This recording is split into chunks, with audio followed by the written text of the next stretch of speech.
Cricket की दुनिया यानी गेम ऑफ क्रिकेट में आपका स्वागत है।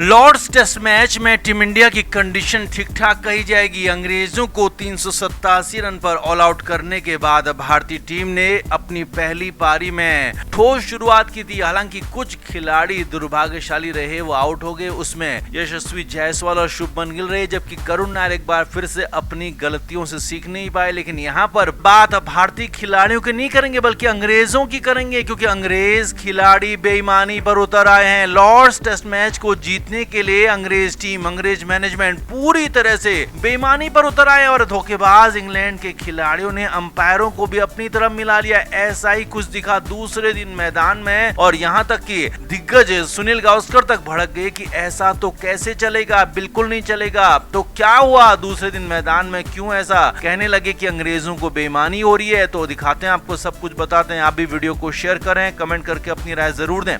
तो दूसरे दिन का खेल जब शुरू हुआ तो वहां पर भारतीय टीम के कप्तान शुभमन गिल और मोहम्मद सिराज पारी के 51वें ओवर में भड़क गए, क्योंकि यहां पर एक बॉल जो पिछले 10 ओवर पहले ही नई बॉल ली गई थी, तो वो बॉल अपना शेप खो गई थी। जी हाँ, सिर्फ 10 ओवर में बॉल खराब हो चुकी थी। और अंपायर से जब कहा तो अंपायर बॉल बदलने को तैयार नहीं हुए। अंपायर ने बॉल बदलने से इनकार कर दिया। यहाँ पर शुभमन गिल बुरी तरह से भड़क गए, कहने लगे कि आप बॉल की शेप चेक करने वाला डिवाइस लेकर आओ। अब काफी देर की बहस के बाद जब वो डिवाइस लाया गया तो वहां पर उस रिंग टेस्ट में बॉल पास नहीं हुई। जी हाँ, रिंग टेस्ट में बॉल फेल हो गई, यानी कि बॉल उस रिंग से बाहर निकली ही नहीं, जिससे साफ हो गया कि बॉल खराब थी। इसके बाद मजबूर होकर अंपायर को बॉल बदलनी पड़ी। लेकिन यहाँ पर मामला सिर्फ इतना नहीं था, बल्कि अगले कुछ ही ओवर बाद हालात और बिगड़ गए थे। यहाँ पर बॉल फिर से खराब हो चुकी थी, बॉल की शेप खराब हो चुकी थी, गेंदबाजी करने में मुश्किलें आ रही थी। लेकिन अंपायर जो कि इंग्लैंड का साथ दे रहे थे, वो बॉल बदलने को तैयार नहीं हो रहे थे। इसके बाद 99वें ओवर में भी कप्तान शुभमन गिल ने पूरी तरीके से यहाँ पर अंपायर से बातचीत की, कहा कि आप जबरदस्ती भारतीय खिलाड़ियों के साथ भेदभाव कर रहे हैं और बॉल को बदल नहीं रहे हैं। मैदान में सब कुछ दिख रहा था। मोहम्मद सिराज ये कह रहे थे कि क्या वाकई में 10 ओवर पुरानी बॉल है, क्योंकि यहाँ पर बॉल इतनी ज्यादा खराब हो गई थी कि इसी वजह से इंग्लैंड के पुछल्ले खिलाड़ियों ने रन बना डाले। इंग्लैंड के पुछल्ले खिलाड़ी, चाहे वो ब्राइडन कार्स हो या फिर जेमी स्मिथ हो, इन दोनों ही खिलाड़ियों ने तभी रन बनाए जबकि बॉल खराब हो चुकी थी, बॉल की शेप खराब हो चुकी थी। भारतीय तेज गेंदबाजों को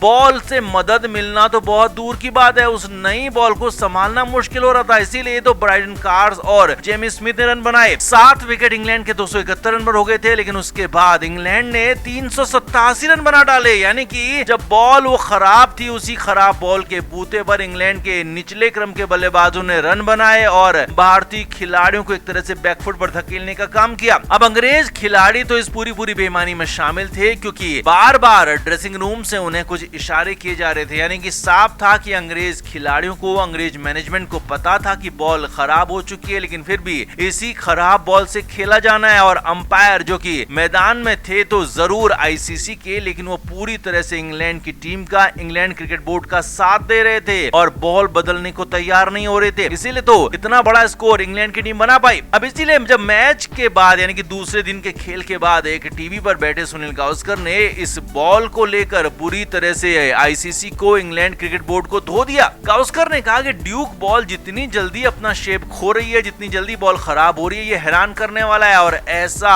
बिल्कुल भी नहीं चलेगा। अगर बॉल लगातार खराब होती है तो आपको विपक्षी कप्तान की सुननी पड़ेगी, उसकी बात को तवज्जो देनी पड़ेगी। लेकिन यहाँ पर ऐसा बिल्कुल नहीं दिखा। अंपायर शुभमन गिल की बातों को पूरी तरह से काटते हुए दिखे, जो कि बिल्कुल भी ठीक नहीं है। सुनील गावस्कर ने बिल्कुल गुस्से में कहा कि इंग्लैंड बोर्ड को इसमें दखल देना चाहिए और इस पूरे मामले को शॉर्ट आउट करना चाहिए कि बॉल इतनी जल्दी शेप कैसे खो रही है। और अगर ऐसा है कि ड्यूक बॉल से काम नहीं हो रहा है तो बॉल को बदल डालो, चाहे तो इसे कुकाबुरा करो या फिर एसजी बॉल करो, लेकिन ड्यूक बॉल को ही हटा डालो, ये तक मांग कर दी। तो कुल मिलाकर लॉर्ड्स टेस्ट मैच में बेईमानी हो रही है, साफ साफ दिख रहा है। अंग्रेज बेईमानी कर रहे हैं, उनका बोर्ड बेईमानी कर रहा है, अंपायर भी उनका साथ दे रहे हैं। लेकिन इसके बाद भी तीसरे दिन ऋषभ पंत और राहुल से पूरी उम्मीदें हैं और माना जा रहा है अगर ये दोनों खिलाड़ी टिक जाते हैं तो अंग्रेजों को इस बेईमानी के बाद भी हार ही मिलेगी। तो आप क्या मानते हैं? आप कमेंट बॉक्स में जरूर बताएं, वीडियो को शेयर भी करें।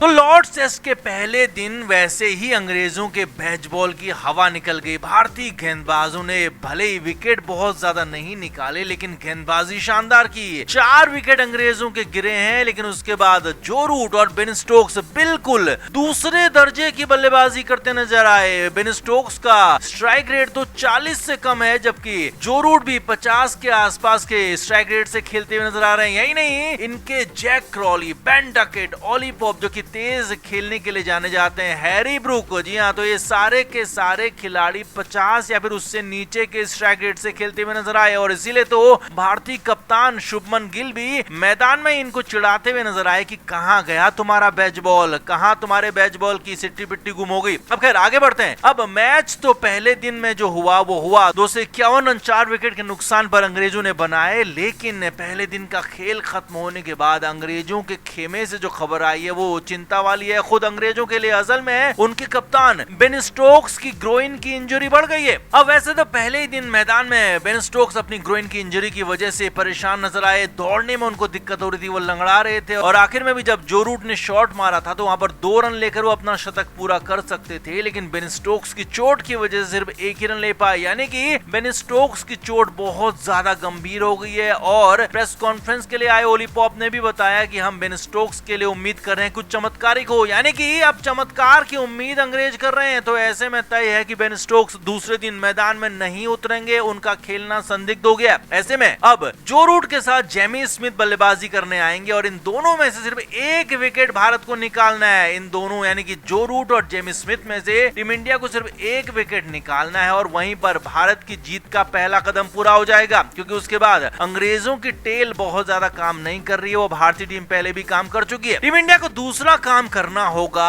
अपनी पहली पारी में पहाड़ जैसा स्कोर बनाना होगा, जो कि टीम इंडिया करती आई है। पहले दोनों टेस्ट मैचों में किया, तो यहाँ पर भी अंग्रेजों को 300 के आसपास समेटने के बाद भारतीय टीम को 550-600 रन का स्कोर बनाना होगा, और 250-300 रन की लीड पहली पारी के आधार पर लेनी होगी, और अंग्रेजों को वहीं पर एक तरह से उनका फन कुचल देना होगा। और तीसरा और सबसे आखिरी जरूरी काम यह है कि जब तीसरे दिन के बाद यानी कि चौथे और 5वें दिन लॉर्ड्स की पिच स्पिनर्स को मददगार बनेगी, तो वहां पर रविंद्र जडेजा और वॉशिंगटन सुंदर को अपना हुनर दिखाना होगा, कमाल करना होगा। और यही 3 काम है जो कि अब टीम इंडिया को बहुत बड़ी जीत लॉर्ड्स में दिला सकते हैं। तो लगभग तय मानिए कि लॉर्ड्स में टीम इंडिया बिल्कुल आगे चल रही है, फ्रंट फुट में है, ड्राइविंग सीट पर है, और टीम इंडिया ऐसे ही चलती रही तो जीत लगभग कंफर्म है। बस 3 काम करने हैं कि यहाँ पर दूसरे दिन जेमी स्मिथ और जो रूट में से सिर्फ 1 खिलाड़ी को आउट करना है, उसके बाद अंग्रेजों की पूरी टीम आउट है, उसके बाद भारतीय बल्लेबाज जैसे बल्लेबाजी इस पूरी सीरीज में करते आ रहे हैं वैसे ही करते रहें, और उसके बाद फिर जड्डू और सुंदर को अपना कमाल दिखाना होगा। तो आप इस पर क्या कहेंगे? क्या वाकई में टीम इंडिया के लिए अब लॉर्ड्स में जीत आसान हो गई है? कमेंट करके जरूर से जरूर बताएं, वीडियो को शेयर भी करें। क्रिकेट के हर नए अपडेट के लिए गेम ऑफ क्रिकेट को सब्सक्राइब करें और उसके बाद बेल आइकन को प्रेस करना ना भूलें, ताकि सिर्फ आपको मिले गेम ऑफ क्रिकेट की हर खबर सबसे पहले।